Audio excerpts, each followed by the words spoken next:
লাগি এই কাগজের মাঝে আপনার 17 এবং 18 নম্বর অনুচ্ছেদ আছে। দেখবা মুদ্রাস্ফীতি দ্রব্যমূল্যের হ্রাসবৃদ্ধির আলোকে শ্রমজীবী মানুষের ন্যায্য মজুরি নিশ্চিত করা। এখানে একটা জিনিস খালি লেখা আছে, কিন্তু এটা আরো ব্যাপক বিষয়।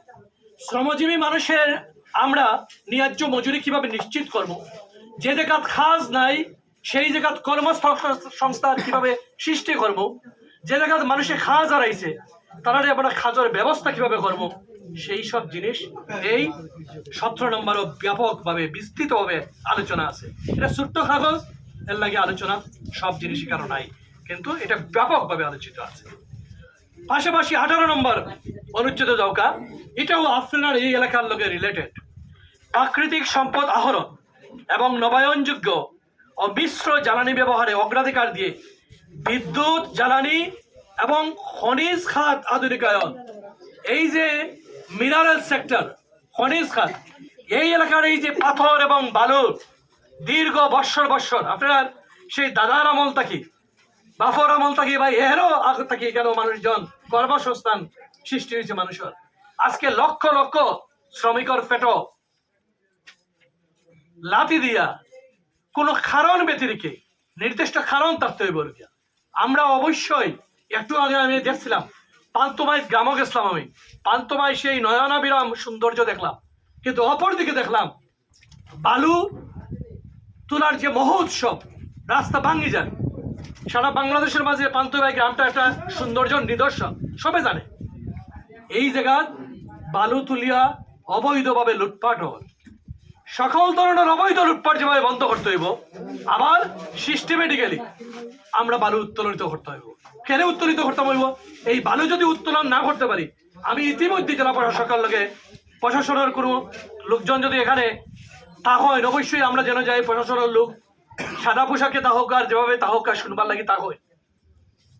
আমরা জেলা প্রশাসকের লগে আলাপ করছি, পুলিশ প্রশাসনের লগে আলাপ হয়েছে, জেলা প্রশাসকের লগে একাধিক বৈঠক হয়েছে এই বিষয় লইয়া। আমরা হয়েছে এই যে নদীগুলা বালু এবং পাথর বরিজান নদী তার গতিপথ পরিবর্তন করিলাম।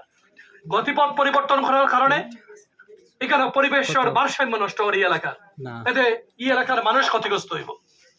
আমরা সনাতনী পদ্ধতিতে অতীতে যেভাবে বালু এবং পাথর আহরণ করছি, আমাদের শ্রমিক ভাইয়েরা যেভাবে আহরণ করছে, এই মেশিন লাগাইয়া নাই, মেশিন লাগাইয়া অবৈধভাবে কোটি কোটি টাকা লুটপাট করবার লাগে নাই, শ্রমিকরা যেভাবে কাজ করে খাইছে সেইভাবে এটা খুলে দেওয়ার লাগে। এবং সেই অনুযায়ী একটা কাগজ যাইব তাইতে আশ্বস্ত করছে। আমরা বারবার এটার ব্যাপারে আলাপ আলোচনা করব এবং এটার ব্যাপারে প্রেসার থাকতে হইব। আমি আপনারা এই দাবির লোকে সম্পূর্ণ একমত। আলহামদুলিল্লাহ। শুধুমাত্র একমত নয়, এটার লাগে যতটুকু করার প্রয়োজন ততটুকু করবো। আলহামদুলিল্লাহ। একটু আগে আমরা সুমনে হইয়া গেছেন, সুমন আপনারা একজন এই এলাকাত হয়তো বা ব্যবসা বাণিজ্য করেন আপনার লোকে, তাই হইয়া গেছেন যে আমরা গরিব এলাকার লোক। আল্লাহ অখুশি হয়ে যাবা, বেজার হয়ে যাবা। এই এলাকার মানুষ যদি কয় যে গরিব, কেন বেজার হইবা? আল্লাহ যে পরিমাণ প্রাকৃতিক সম্পদ এখানে দিছয়, খনিজ সম্পদ দিছয়, এই এলাকার মানুষের গত দীর্ঘ বৎসরে সিলেটের মাঝে সবচেয়ে বেশি ধনশালী এলাকা হইতো আছিল এই খানাইঘাট থেকে শুরু করিয়া, জয়ন্তা থেকে শুরু করিয়া, এই গোয়েনঘাট থেকে শুরু করিয়া এই কোম্পানিগঞ্জ এবং সাতক পর্যন্ত এই এলাকা হইতো আছিল বাংলাদেশের মাঝাখানি না, এই সিলেট অঞ্চলের সবচেয়ে ধনশালী এলাকা।